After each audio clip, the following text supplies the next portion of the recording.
Team Vamos. Let's jump into this I draft, watched guys. Dora the Explorer. Dora the Explorer. Me What's your too. command? My daughter does. Is banning. I'm in Spanish. I got no clue what's going on half the time. Time to take the field. Your Into the team bans. is The banning. Louis ban once again. KBG gets blue side again. They decide on blue side, but as you said, it might be time to switch something up, and that's going to mean either banning the Hilda or picking it up front.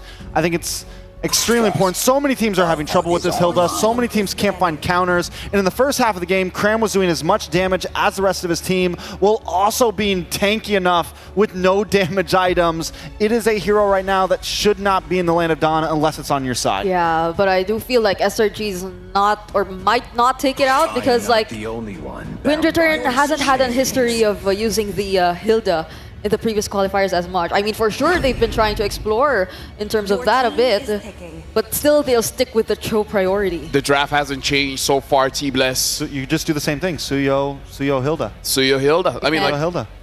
like, there's no reason for Selangor Giants to realistically change. If Yeah. they want to change, they can change to Suyo, but the Hilda feels absolutely necessary. And Sekai's on the There you go. Suyo feels that. I mean, Sekai's Suyo is a monster, and this just sets them up for an earth-shattering early mid-game right here. I'm not thinking if they still want to go for the Joy. Oh, they still want the joy. Guys, all right, this time they pick up the Moskov. That's a difference here. So maybe in the eyes of KBG, they just needed a change in gold lane. If the gold lane, like the gold lane matchup is solved, then it's all good. Is it? I don't know. We don't know yet. We will see for sure. KBG on the side of things thinking that maybe it's just a execution problem. Maybe, I mean, honestly, I wasn't against their draft.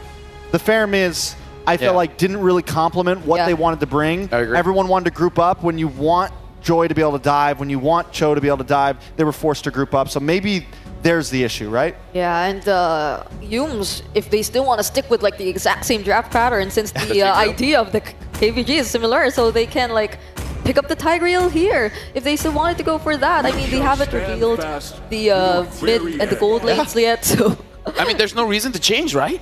it's I mean, the Moskov is a change, but is there any reason to answer it right now? Not at No, all. not at And some teams, I think, will do this, like what KBG is doing, thinking that like they'll get an SRG's head or something. An SRG like, well, we don't want to play the same comp twice. That's boring, you know? Let's just change the Tigreal, and then you get the dub.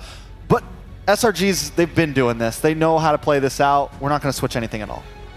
Except they won't ban the Freya this time, probably. They'll get an extra ban. Yeah, that's true. That's true. You know what? That's right. yeah, and so they can just like pretty much ensure that the Moskov's gonna Ban up. have like the best possible laning phase, so they can like counter the, they can like ban out the counters through the Moskov here.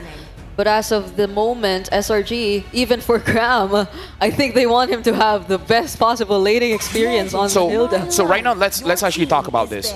What's a good answer against the Hilda now that we've already seen the roam, the jungle, as well as the gold lane? Yeah, go ahead. The Barretts. The Barats. I mean, we haven't seen it for quite some time, but like We I saw think the it in Barretts works a Wildcard. lot. Was it with- Yeah, Wildcard, Wildcard, yeah. right? From Ulfid? Or was it the other EECA team? I don't remember. Either, we did see a Barats very did see early a on. Barats. I've actually, me, Giddy, and Leo were contemplating how to deal with this Hilda because nobody has an answer. If it goes in the XP lane, you could go for the Ruby. Yeah, which yeah. mid to late game, it would be helpful in 5v5s, but early game, you're going to lose out on rotations. I thought maybe Jawhead. What about CC's? CC's a possibility because you need something that can keep up, right? But the problem is that doesn't CC doesn't give crowd control to peel her. So it's like you might be able to tie in rotations, but not in team fights. You always have to like choose. Yeah, but now, interestingly enough, they ban out LMU's hero. They ban out the Faramis. So they still respect that the Faramis did some job there. And to be fair, it did disrupt SRG quite a little bit because they want to go for the team fight. And they essentially have to kill KBG twice, which I kind of feel like it slowed them down just a little bit. Yeah, and so even the Valentina's gone here for Stormy. So is there a chance that we'll see Vexana Eve. another signature here from Stormy, or still the Vexana Eve? Because again, this is a very similar composition for KBG. But if there's one thing that we've realized from game number 1, it's that they barely got access to the backline. So I feel like Stormy has nothing to worry about if they get to execute it the same way as game number 1. Yeah, they can pretty much, at this point, they could go for Vex Aurora, Yve, whatever backline mage they want, and the team feels comfortable. When you have a Hilda and a Tigreal and a Suyo, this Vexon is completely safe. KBG, I think, is one that's really forced to find an answer here. And nothing is really stopping them from picking up the Natan again, but they can change if they want. SRG looks like they have quite good control over this draft, considering they are able to repick 80% of their previous draft, and the Natan hasn't been banned out, so they can pick it for 100% repick. Though they have the Moskov now, so I don't think they can go. I don't think KBG can go Yve here because Cram will just run down on that. Yeah. Run down every single time. They need some sort of peel. They need a way to keep that away. They go for the Edith. I would like to see it in EXP because I like Cho in the roam, but what do you guys think? No, I agree. I kind of feel like Edith on an EXP, you can deal with Cram on the Hilda, but now Cram's real name is Mark. Cram is just Mark spelled. Oh! Did you realize it just now? We just call him Ikra. I never knew that. I did. It's a thing in the Philippines, I think. Like Yeah. It's with your language, So like right? I'm Adigurb. It's like Lodi. You know? Yeah, like Lodi. Exactly. What's up, my Cram? Oh, dude, that sounds so simple that I'm pissed off. I didn't figure it out. My mind just imploded like that Tigreal's about to do to KBG probably. I mean, he's not going to do it on his own team, you know? That's true. I'm just saying. He can only go one direction for this one. Is it going to be the Natan? And it is going to be the Natan. 100%. 100% repick by SRG. It's the same. It's the same. I wonder, with the changes of the KBG lineup, is this going to be enough? Thank you very much to our panelists, T-Bless, Brigida, but now we're going for Ingan as well as Naisu. Thank you very much, panel. Coach Arcadia basically said, you know what, hold my water, copy paste. That's what we're doing for the next game as they face match a point against KBG. And this time, KBG's got to give it their best in this one as they are facing elimination in the M6 World Championship. Yes, they brought a different lineup to this one, but is it going to be enough against the Selangor Red Giants after what we saw from Game 1? They've got to bring it all together and literally give it their best in this one to extend the series to a Game 3 and keep their hopes alive in the tournament. Let's jump into the Land of Dawn here. Again, Game 2 between Keep Best Gaming and Selangor Red Giants. Theoretically, I think KBG's lineup is gonna perform better compared to their previous game because again, the Faramis, although the Netherrealm was always used up, they seem to not have any answer with the aggression of Cram, with the aggression of Yumes. They don't have any re-engage. So this time with the Aurora, the Frigid Glacier is key for KBG to answer SRG. You think that time, or this time around, the Aurora is enough to stop the implosion setups that we saw previously? You know, because obviously, like LaFell said, he's not going to be imploding on his own team. So is the Aurora enough to go ahead and handle that now that we have some time to talk about this? Do you think that's a big enough change in that lineup from KBG to at least slow things down against SRG? Yeah, might be enough for Selangor Red Giants to think twice if they were going to overcommit if ever Yums decides to go with the implosion, because again, the threat of the Frigid Glacier is just too immense, and at the same time, they have enough crowd control this time with Wind Reader and having the Edith, so they're not just going to rely on Tracy with the initiations of the Jeet Kune Do or the Way of the Dragon. The Earth Shatter Flicker combination might just be enough to get huge pickoffs. Especially Innocent only has one Purify, and there's a lot of setups that KBG can go if they decide to flank the backline. Yeah, I think it's more so a sense when we look at KBG's lineup in this time around. Tracy had to do so much work in the previous Game 1, and it just got to a point where, Tracy couldn't. I don't think he had many Way of the Dragon setups that he was, wanted or that were favorable to KBG. Well, this time around, like you just mentioned, the fact that you've at least thrown an Edith into the mix helps things the same. And I think even part of this, if we can have a replicated game, KBG, in terms of Saksa, the lead that he got, then he's even in a much better position to actually go ahead and contest, the objectives later on. The problem, like I was saying from Game 1, though, was KBG, honestly, their early game seems to be rather good for the most part, but then that mid-game and even the late-game transition is where they seem to struggle. And they've made these adjustments even back before, when we first started seeing KBG and the improvements that they had made, even getting somewhat of a revenge, against Turkey that took them out last time in their visits in the M Series.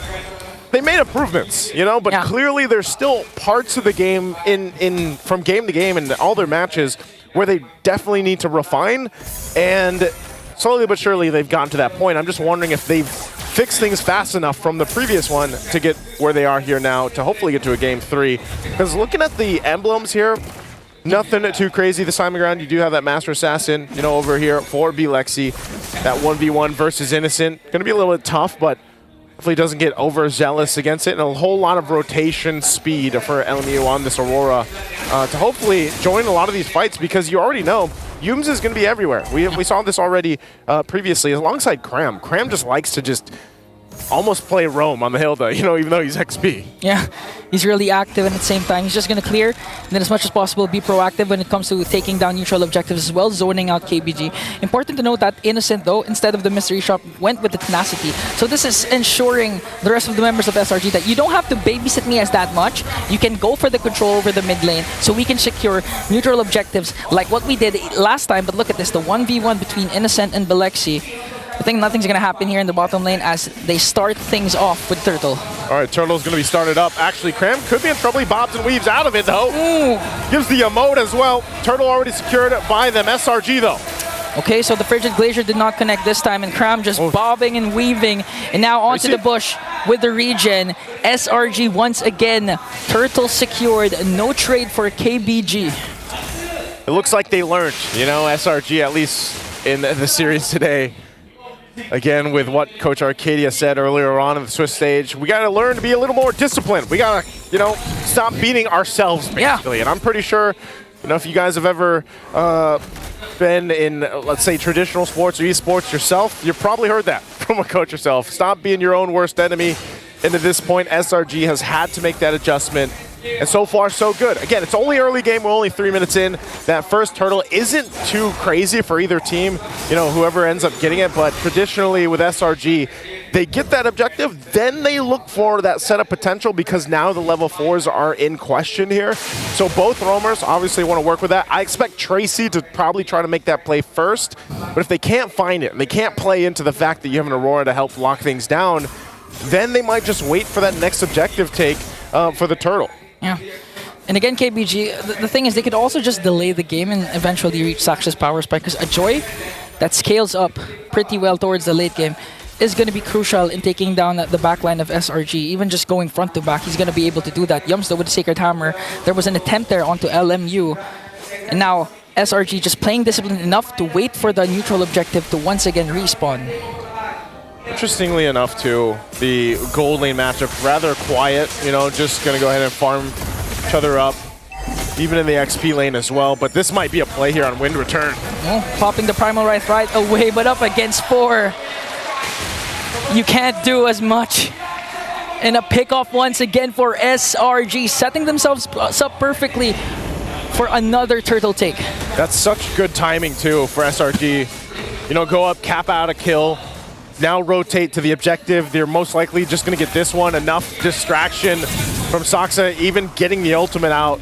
No electrifying beats, so all that results in SRG just getting a whole lot early on for not too much work. Again, Wind Return just getting caught. They're trying to cut the wave and then getting crashed down, and now the play looks to be here on the bottom side. We'll see if they can defend against it. Spear of Misery connects, and Innocent just walks away.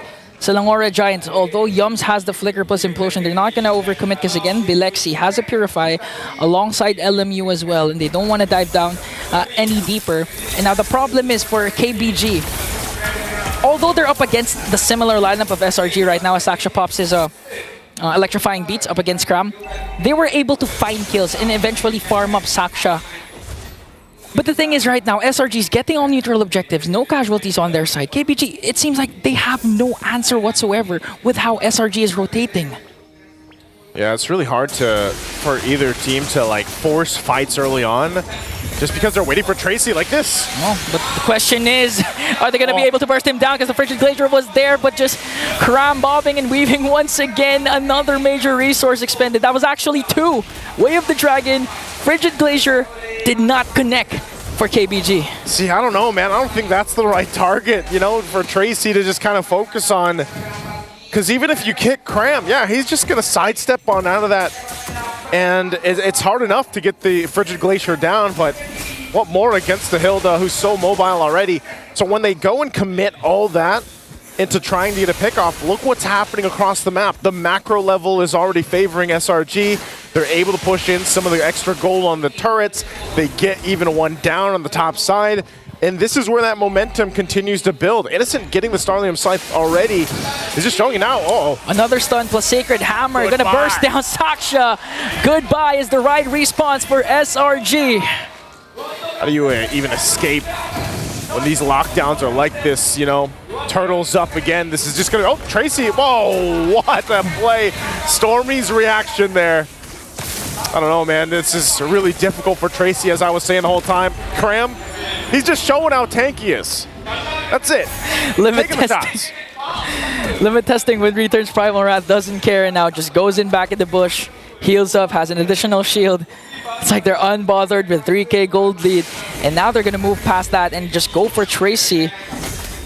And again, Bilexi is also here. He still has his Purify, so they're quite safe. But as Selangor Giants, I'm pretty sure they want to go for a turret takedown before getting down this Lord. They might just have enough lead here to actually put pressure where they can just say, you know what, this is the lane we want to go. We're going to put all our eggs in this basket. We're going to get a turret. Boom, we move around. You know, they can actually do that at this point just because of the power spike difference with the lineup that SRG has. Again, copy and pasted from game 1. And we especially saw it shine towards that first Lord. And it was really difficult for KBG to actually catch their breath after that.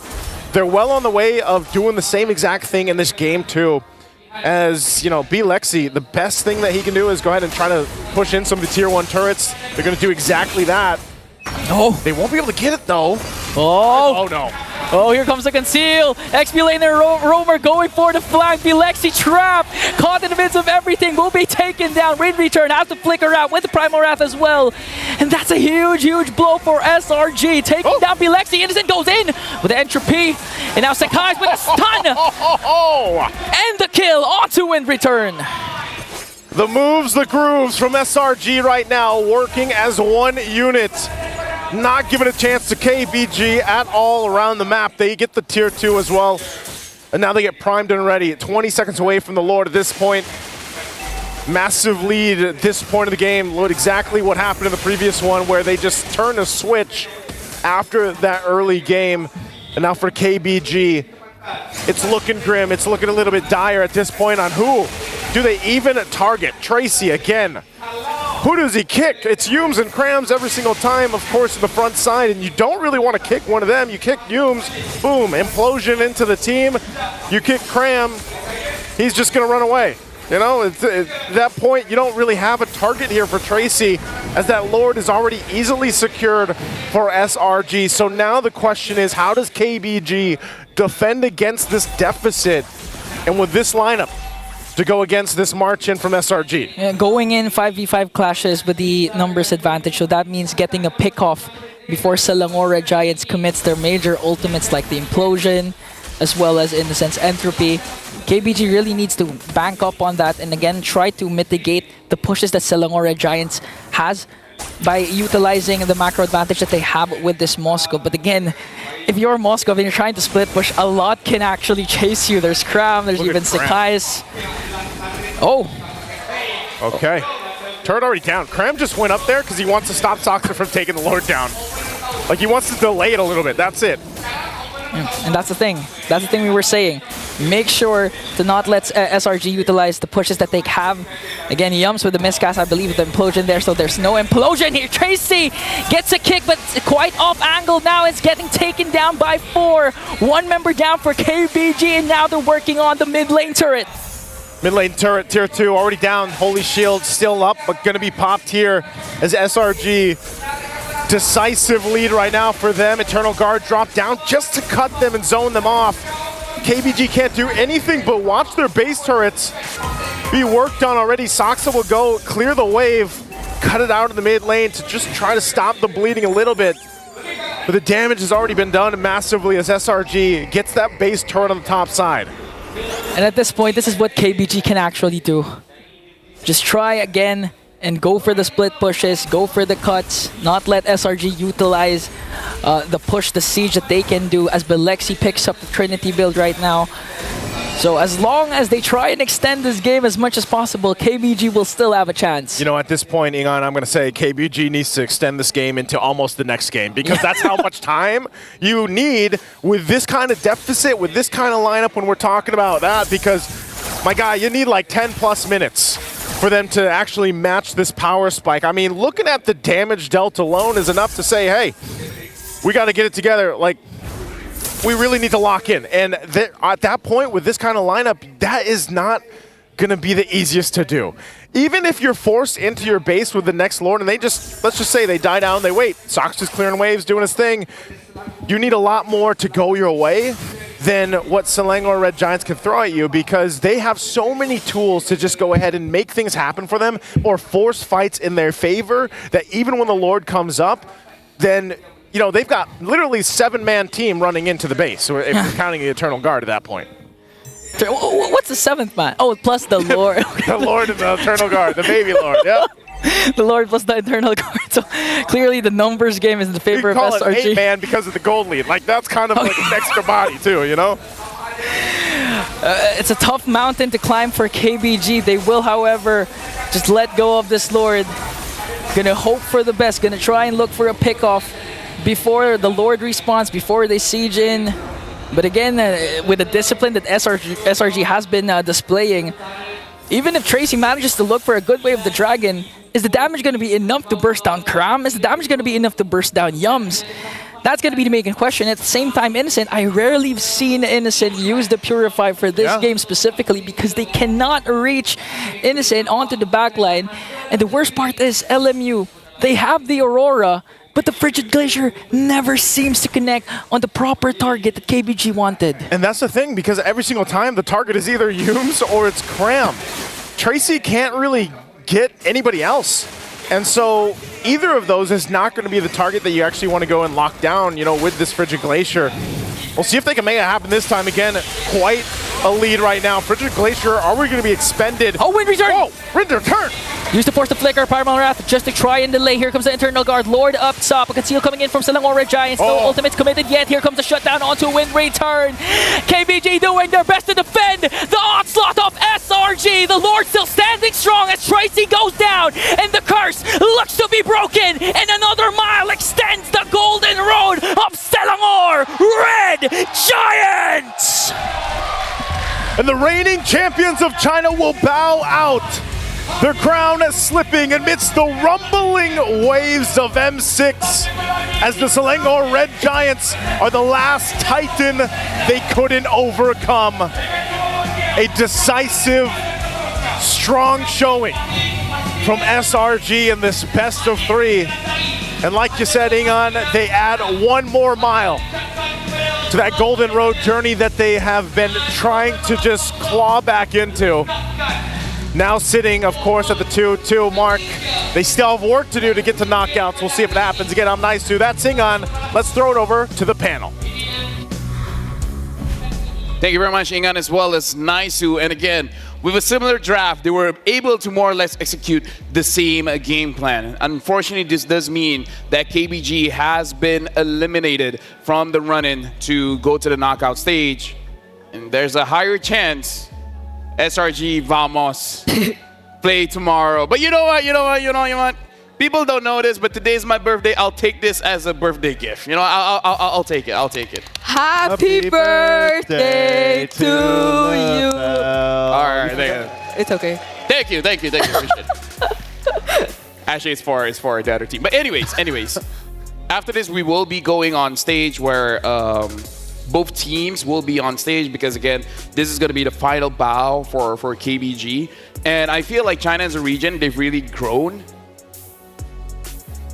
even at wildcard, Tianfeng Yaguai almost did it. Yeah, even in like other competitive scenes, the female competitive scene yeah. of China, like they've been performing really well in a more recent international tournament prior to this.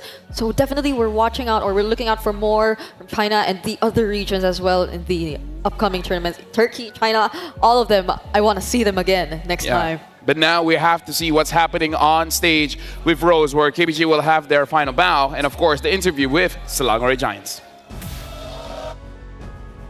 We have seen an impressive and drastical improvements with the MLBB China team.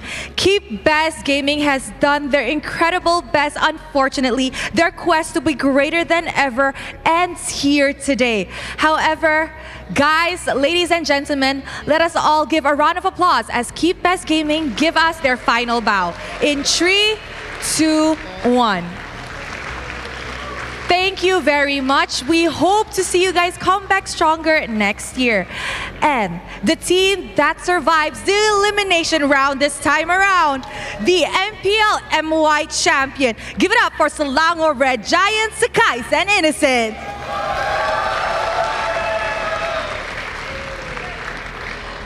Hello, boys. How are you feeling after that very intense game? Good. You're feeling good, Innocent? Yeah.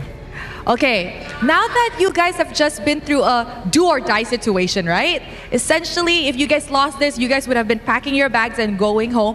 What do you think of your team's performance this time around? Out of 10? For today is 10 over 10. 10 out of 10? Innocent? You have your own mic. 10, it's a 10. 10 out of 10. So this is going to be the peak form that we will be seeing from Selangor Red Giants. Is that what you guys are trying to say? Not yet. Not yet. So I'm guessing this is a 9 then, if this isn't 10 out of 10 yet. Next 100. Next is 100, which will be tomorrow. Am I right? Okay, now let's talk to Sakais a little bit. Sakais, we know that Selangor Red Giants had a very jam-packed year, right? You guys are 2 times MPL MY champion. You guys won IESF. You guys also won MSC. Is this a factor of you guys losing 2 matches in the Swiss stage, a factor of fatigue? And do you think people already know how to counter you guys? For me, maybe that one can be a factor also, but I deny that first because I think for now maybe we are just maybe lacking something. I don't know what to say. Maybe discipline or what. Maybe after the losing, we already fits kind of thing lah. Okay, now you guys have lost 2 matches in the Swiss stages. Still very, very critical. So guys, in your opinion, do you guys fix the problem already or has it been fixed? Sorry again? Adakah masalah dalam team dah selesai? Yeah. Kalau tak menang pula hari ni. Alright, he said if the problem has not been fixed, they wouldn't have won today. Okay, Innocent. Now, Innocent, we have seen that despite losing 2 matches in the Swiss stages, your performance throughout the Swiss stages has been consistent. Do you want to share with us how you're able to work under pressure like this? How do you work under pressure? I'm not getting pressured because I just need to do my job properly, and I think that's why I'm consistent on my role. How is it like playing in a world championship stage but in Malaysia? In Malaysia, I'm happy because there's a lot of supporters, and because last time on M5 I want to play on our country but I didn't qualify, so I think this is my time now. Do you guys feel pressure when the audience are cheering for you guys, or do you actually like it? Actually, I like it, but of course, a bit pressure. Innocent, pressured? Yeah. A little bit? So you guys prefer playing outside or in Malaysia? Maybe at Riyadh. Oh, you guys like playing in Riyadh. You know what? I understand. You guys did win 2 championships in Riyadh. Okay, let's do a little bit of a question. After this will be a do or die match between Aurora and TLID. Come on, guys, give me your prediction. Who do you think will move on to tomorrow? Is it TLID or Aurora? Innocent? I think it's Aurora if they manage to get a good draft because I think they're strong in this meta. Okay, so guys? For me, I think say Aurora, right? I choose the LID. And then if Aurora lose, I will punch him. Huh? So that's what you guys are betting on. Okay, Yeah. I like that. Now maybe to wrap up this interview, just a final word to all of the fans who has come here to support you guys. I just want to say thank you so much for all Malaysia supporters because still trust us lah, even though we lose last 2 games. Thank you very much. Anything you want to say, Innocent? I just want to thank our fans for coming here, and especially my family in PH and also my girlfriend. Oh! All right, thank you very much to Innocent and Sakai's. Congratulations on moving on to the next day of the Swiss stages. And with that, let us show it back to the panel to break down what happened in this game against KBG. Sakai's and Innocent can be talented. Because they're like, oh, you said Aurora? Well, I'm going to LID. What you going to say about that? That's basically our predictions for like all Wait, the wait. previous. Wait, what? Nothing. But it is, right? Hey, It's always. hey. It's always. He's T-blessed today. Right. That sounds like a rap And name. you're the Brigga curse. Brigga Curse. Do you even like that? Do you want to change? I like it. She wanted the curse. She's like, I want to have a curse. I want to have a. Because she I doesn't want to have have a curse so caster far. curse. No, my curse is like we tend to watch long games, but in this series, it did not happen. It absolutely did not happen. I got a birthday buff. Birthday buff. Maybe that's stronger. He's the birthday buff. We Who's got to the talk birthday about buff? this game, and I feel like more on KBG rather than Selangor Giants because essentially it's the same draft, and I feel like quite a few times we see Cram limit testing how much damage he can take by standing there and taking the damage head on. Yeah. I feel like I worded it the best way I can. Yeah, and it wasn't to revitalize Hilda too. So it was yeah. literally limit testing. But even after those multiple Way of the Dragons, it didn't seem like KBG had enough damage, and it didn't seem like it was the right target for them.